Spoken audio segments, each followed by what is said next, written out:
Ayan.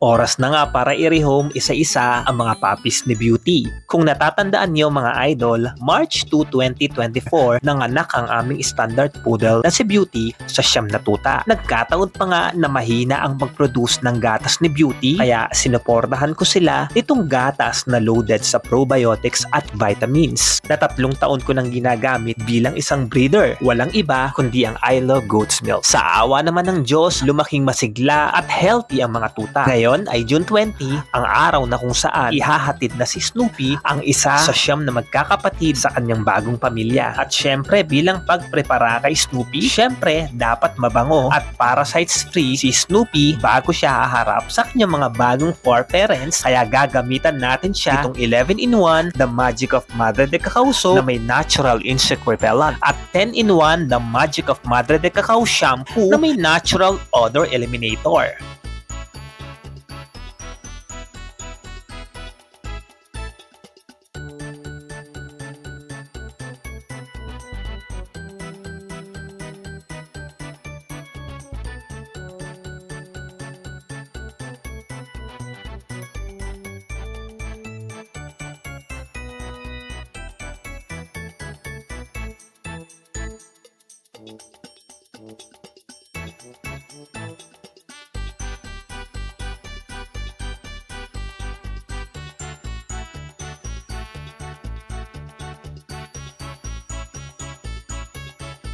Tignan nyo naman mga idol kung gaano kalinis, kalambot at ka-shiny ng balahibo ni Snoopy. Pero syempre, hindi kompleto ang grooming kung wala itong pet cologne in baby powder scent. So ito, dumating na nga ang aming suking pet transpo mula sa Maestro Pet Transport. So mga idol, kung naghahanap kayo ng legit, affordable at mapagkakatiwalaang pet transpo, aba, mag-Maestro Pet Transport na kayo. Bisitahin nyo lamang ang kanilang Facebook page. So ito na nga ang tamang oras para magpaalam kay Snoopy. Maraming salamat sa 3 buwan na pag-stay mo sa amin ni Snoopy. Be a good boy to your new family.